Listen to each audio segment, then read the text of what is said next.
Hello, welcome back to the reading of The Father Speaks to His Children, a revelation given to Mother Eugenia. We'll continue with the testimony of the Right Reverend A. Caillot, Bishop of Grenoble, following the report prepared during the canonical inquiry into the case of Mother Eugenia. 10 years have passed since, as Bishop of Grenoble, I decided to open an inquiry into Mother Eugenia's case. I have now enough information to bring my testimony as bishop before the Church. The first thing to emerge with certainty from the inquiry is that Mother Eugenia's considerable virtues are well established. From the beginning of her religious life, the sister had attracted to her superior's attention because of her piety, her obedience, and her humility. Her superiors, perplexed by the extraordinary nature of the events which occurred during her novitiate, had not wanted to let her stay on in the convent. After some hesitation, they had to abandon their plan when faced with the nun's exemplary conduct. During the inquiry, Sister Eugenia showed great patience and the utmost docility in submitting without complaint to all the medical tests, answering the theological and medical commission's often long and distressing questioning, and accepting contradictions and trials. Her simplicity in particular was praised by all the investigators. A number of circumstances also showed the nun to be capable of practicing virtue to a heroic degree.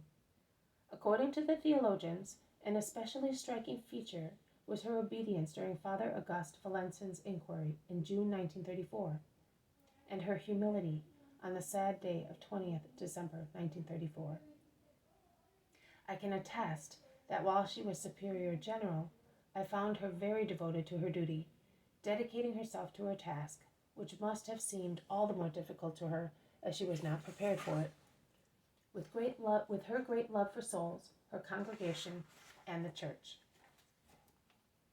With great love for souls, her congregation, and the Church. Those close to her are struck, as I myself am, by her strength of spirit in facing difficulties.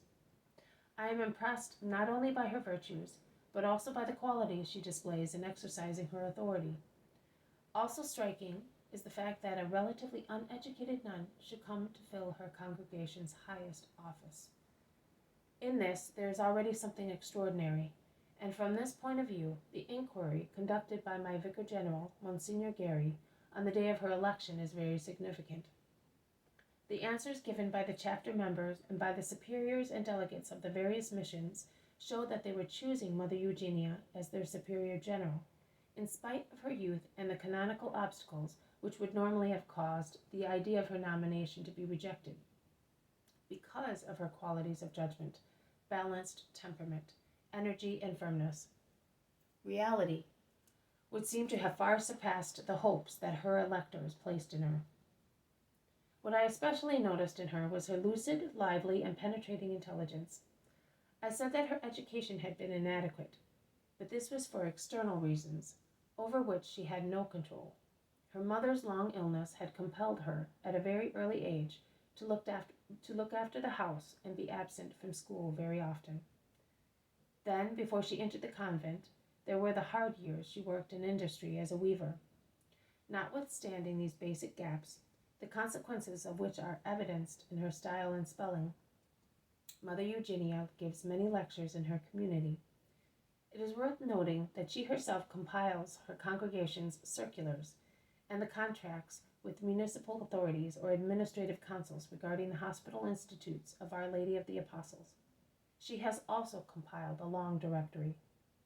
She sees every situation clearly and correctly, as if it were a matter of conscience.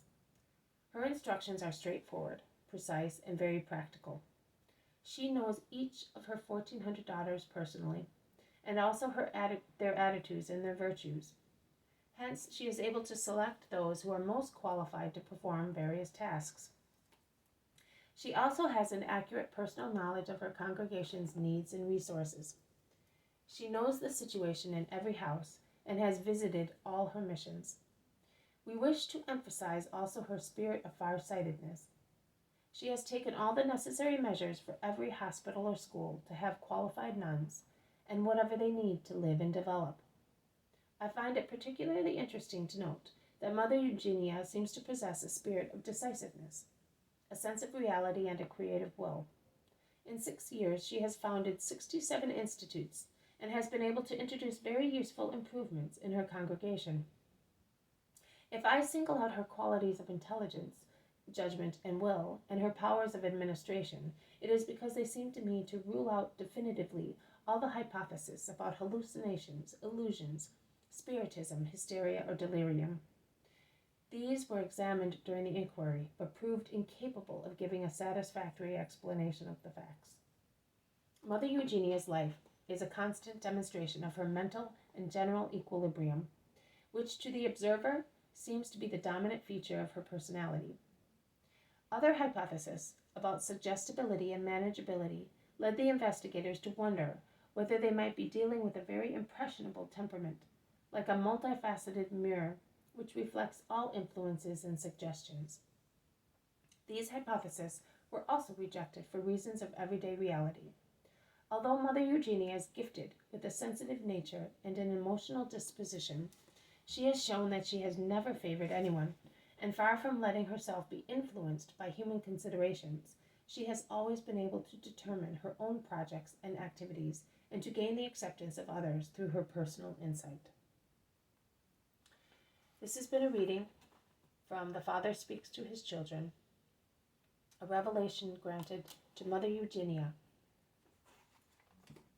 first part of the testimony of the Right Reverend A. Caillot, Bishop of Grenoble. I will see you tomorrow. May God bless you, and may peace be with you.